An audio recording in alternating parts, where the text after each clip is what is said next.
السلام عليكم ورحمة الله. معكم يوسف جدو في فيديو جديد. ازيكم عاملين؟ يا رب تكونوا بخير. قبل ما نبدأ الفيديو صلي على النبي، لي دعوة حلوة من قلبك، انزل اكتب لي كومنت شجعني ويدعمني ويحفزني ويخليني اعمل فيديوهات اكتر واكتر. فيديو النهاردة هنجرب مطعم جديد فاتح في فيكتوريا عند محطة الترام بالظبط، يعني في وش محطة الترام. اللي عجبني فيه عامل اعلان وعامل عرض حلو. تمام.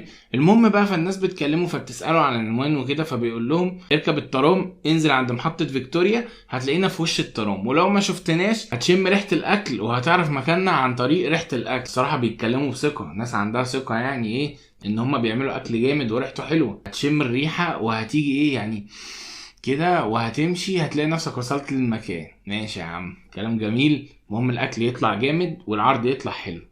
طبعا انا في الاول محتاج افكركم ان انتوا تنزلوا تعملوا اشتراك في القناه، تحط اللايك المتين على الفيديو، وتنزل تكتب لي كومنت لو عايزنا نجرب مطعم معين او عايزنا نجرب منتج معين او عايزنا نجرب اي تجربه موجوده على النت. سيادتك ممكن تكتب لي اسم التجربه او تعمل لي منشن عليها وهنجربها على طول. كل فيديو اقول لكم ان المايك ما كانش شغال في الفيديوهات اللي قبل كده، ومش عارف باجي ساعه المونتاج بلاقي برضو المايك مش شغال في الفيديو ده. الدعم يا شباب، محتاج منكم شويه دعم، شويه شير، شويه لايكات متينه، شويه كومنتات، اللي في ايده يعمل اي حاجه يعملها. ادي العرض معانا، والعرض عباره عن 3 فته ميكس لارج بسعر 100 جنيه. طبعا السعر كويس على 3 فته.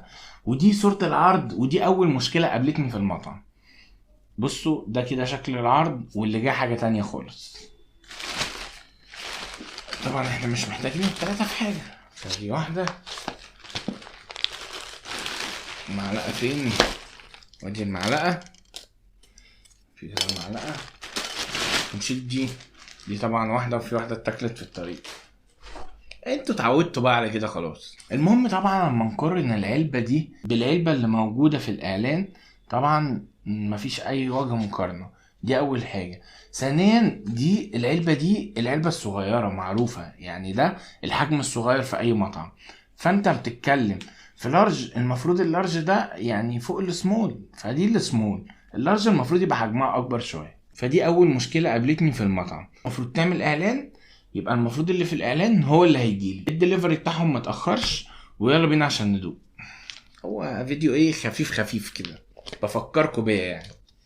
نفتح كده، خدوا كده شكل العلبة. تمام. فتة وعليها لحمة وعليها فراخ. نسيت اقول لكم على اسم المكان. المكان اسمه عن جد سوري. هو المطعم اسمه كده عن جد سوري، ده موجود في فيكتوريا قدام الترام على طول. طبعا الريحة حلوة، بس ايه، انا حاسس العلبة صغيرة قوي. 33 جنيه برضو يعني. في اماكن تانية بتعمل علبة اكبر من دي بنفس السعر تقريبا. فخلينا عشان ما نظلمهوش نجرب الاكل وناكل العلبة ونشوف هنشبع ولا لا. كمان كاتب في الاعلان ان ال3 علب دول محتاجين 3 اكيلة. ايه رايك يا يحيى في الكلام ده؟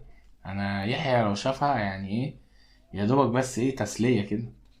بالنسبة لي انا برضو نفس الكلام يعني. مش شايف ان الحجم محتاج اكيلة خالص. المهم عشان ما اضيعش وقتكم في الفرجة على الحاجات اللي معناش اي 30 لازمة، تعالوا نبدأ ايه بالفراخ. الفراخ شكلها من جوه حلو وبيضة وجميلة. تعالوا ندوق كده ونشوفه مستوية ولا ايه، وطعمها ايه، وبهاراتها ايه. بسم الله.